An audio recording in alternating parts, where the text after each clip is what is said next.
Hey everybody, and welcome back.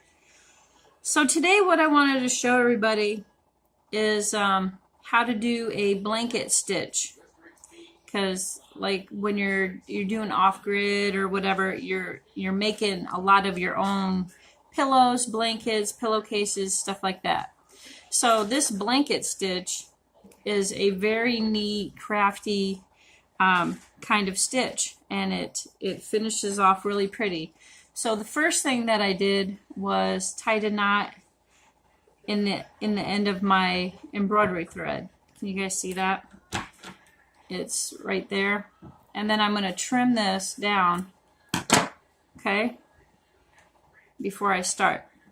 So then what you want to do is you want to start on the inside of your material. Okay, so you go in. See how it's on the inside?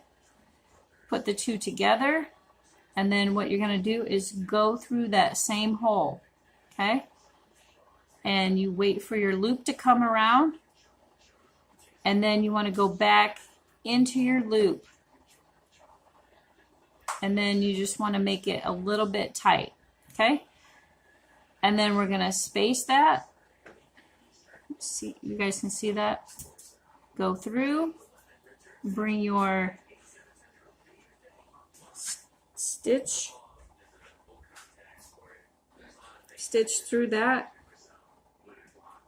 and then bring it through. See how it makes that little like loopy knot thingy? That is a finished stitch. And the trick to this is to evenly space them, because what it does is it makes kind of like a chain link. You guys can see that?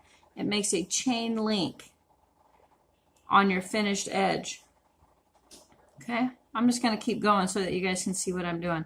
So you go in, find the loop, run it back through.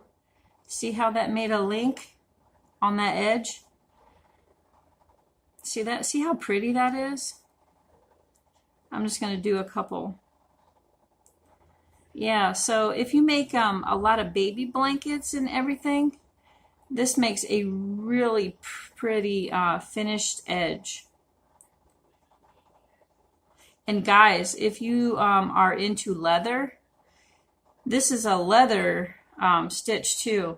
When you make with leather, see that? If I lay that down, see how it makes a really cool decorative edge. Yeah, isn't that pretty? Do a couple more, and then find the loop, and then just go back into it, and then just butt it kind of tight, just a little bit. So the trick is to you guys see that, is to make it's kind of like a chain link is what you're really making.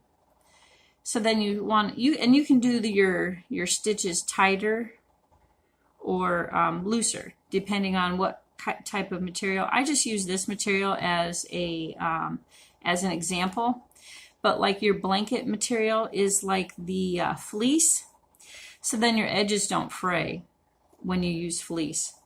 Because if you're making blankets, I wouldn't necessarily use this to make a blanket unless you're making a quilt, and then you could use this on the edges after you actually folded your edges in, and then you could do it like that. So let me fold this in and see what that would look like. I'm kind of curious myself. Okay, so I'm just going to let that out a little bit. So if we go all the way over here, right, and I'm just gonna fold that for purposes. Oh yeah, that would be really pretty as well. Just go through. Let me get that knot out of there. Okay. And then go back and find your loop. My string isn't actually long enough anymore. Okay, so go back through. So yeah, so even if you did a fold over, and made like a quilt, see how pretty that is if you fold your material? and then do this blanket stitch. So then you could use any kind of material that you wanted on that. Man, that's really neat. I might have to start doing some blankets. I know, like, back in the day, my grandma used to make quilts and all kinds of baby blankets and stuff, and she used this stitch a lot.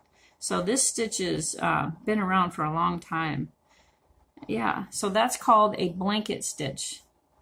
See that, how it makes the edges and then it put loops on them? So you're just going back through and connecting all your loops that you made. So yeah, guys, I just wanted to show you that. So inexpensive. If you were to make like your own pillowcases or pillows or baby blankets, that would be a really neat stitch to finish the edges off. Yeah, so just something neat. I wanted to show you guys that for people who like to make a lot of their own stuff. So there you go. Thanks, guys. Hit that like button. Thank you. Have a good night.